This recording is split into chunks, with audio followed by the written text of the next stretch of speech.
ओम ब्रह्म सत्यम सर्वधार। आज की दास की कबीर वाणी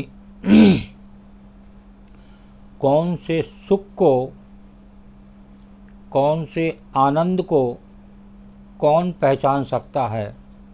आज ये कबीर वाणी में आनंद लीजिए। तो बता रहे हैं एक संत कबीरदास जी, नर नारी के सुख को खसी नहीं पहचान। खसी कहते हैं हिजड़े को, और त्यों ज्ञानी के सुख को अज्ञानी नहीं जान। तो जो सुख ज्ञानी को मिलता है और जो ज्ञानी एक प्रभु का आनंद लेता है उसका आनंद का वर्णन तो नहीं कर सकता। उसका आनंद ही एक अजीब होता है, एक अजीब कसक होती है। तो वो अज्ञानी उस आनंद को कैसे पहचानेगा। तो आइए इसी पर एक संत का निर्णय को जानें कि नर नारी और ज्ञानी और अज्ञानी के सुख का अनुभव कौन करता है।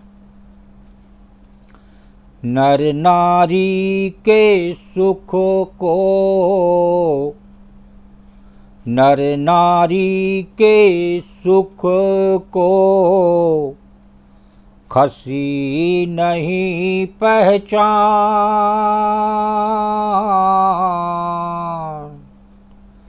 नर नारी के सुख को खसी नहीं पहचान। त्यों ज्ञानी के सुख को अज्ञानी नहीं जाने कबीरा, अज्ञानी नहीं जान।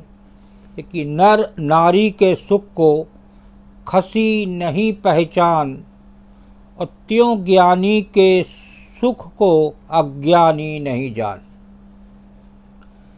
जैसे पुरुष और स्त्री के समागम जनित विषय सुख को हिजड़ा नहीं जान सकता।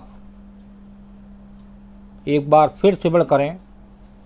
जैसे पुरुष स्त्री के समागम जनित विषय सुख को हिजड़ा नहीं जान सकता, वैसे ही ज्ञानी पुरुष के आत्मस्वरूप सुख को अज्ञानी नहीं जान सकता। एक दूसरे के विपरीत है। ये दोनों एक दूसरे के विपरीत बता रहे हैं। जो नर नारी का सुख बताया तो वो खसी क्या पहचानेगा इसे, और दूसरा जो ज्ञानी पुरुष ने आत्म सुख लिया वो अज्ञानी नहीं जान सकता। ये दोनों एक दूसरे के विपरीत हैं।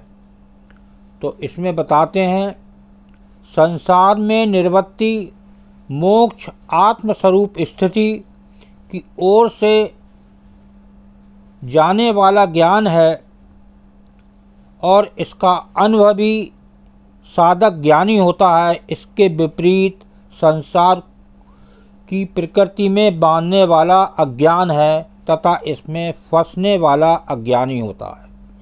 देखिए, बहुत क्लियर लिख दिया एक संत ने।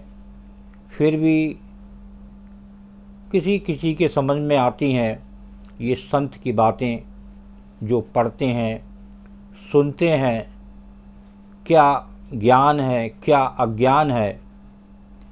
आज का ज्ञान संसारी पुस्तकों में रह गया, क्योंकि उससे कमाई होती है संसारी। इसलिए वो इतना बड़ा ज्ञान पुस्तकों से संसारी लेकर अज्ञान ही रहते हैं। कोई ज्ञान की पुष्टि उसमें देखने को नहीं मिलती।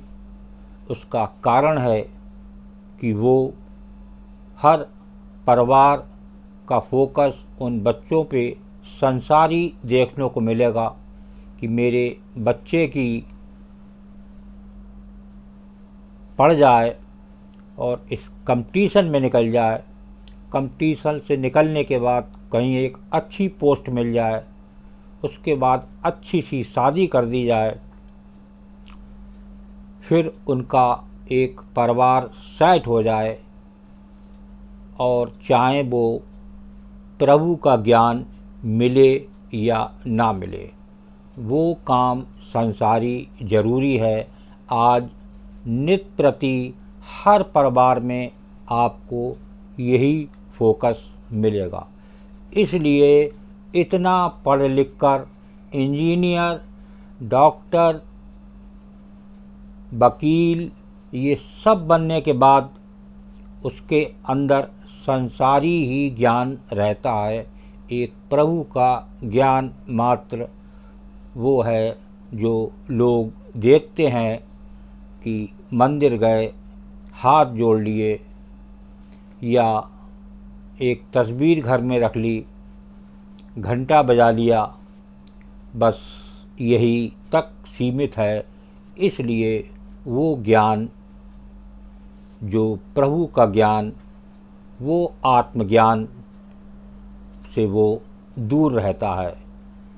और इतना पढ़ लिखने के बाद वो और एक तनाव से ग्रस्त हो जाता है। उससे पूछिए उसका जीवन, उसने जीवन में क्या सुख हासिल किया, तो उसकी आंखों से पानी गिरने लगेगा।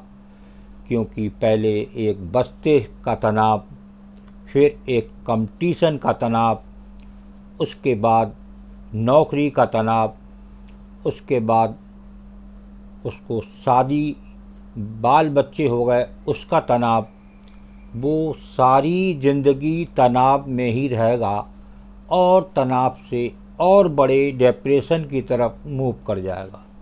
ये हकीकत है आजकल समाज की। लेकिन वो संसारी सारा दारोमदार उसी दौड़ में एक दूसरे के लगे हुए हैं और अपना जीवन बर्बाद कर रहे हैं। और एक बीमारी टेंशन की, एक बीमारी डिप्रेशन की लिए हुए हैं और नित प्रति अपना जीवन दुखी चल रहा है। तो आइए एक वाणी और श्रवण करते हैं। ताको लक्षण को कहे, जाको अनुभव ज्ञान।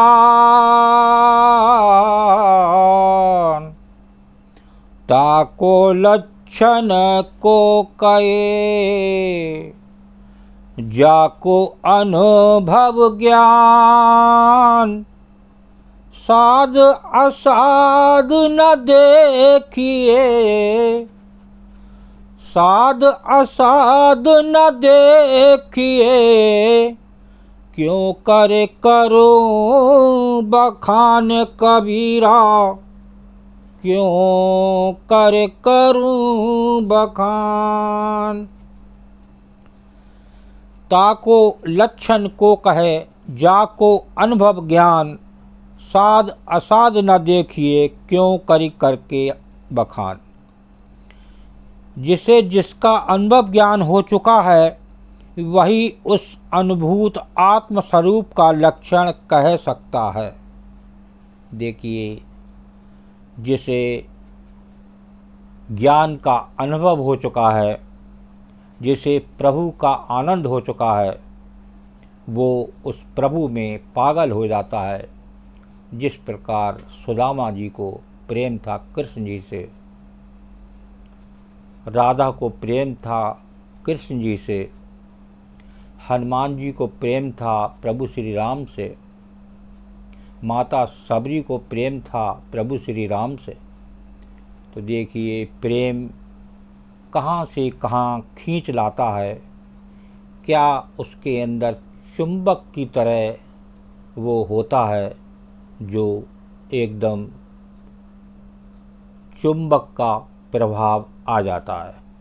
तो देखिए, ताको लक्षण को कहे जाको अनुभव ज्ञान, साध असाध न देखिए क्यों कर करूं बखान। जिसे उसका अनुभव ज्ञान हो चुका है वही उस अनुभव आत्मस्वरूप का लक्षण कह सकता है, अन्य कोई नहीं। इस संबंध में साधु असाधु को मत देखो, उसको किसी ने नहीं देखा, फिर उसका वर्णन कैसे किया जाए।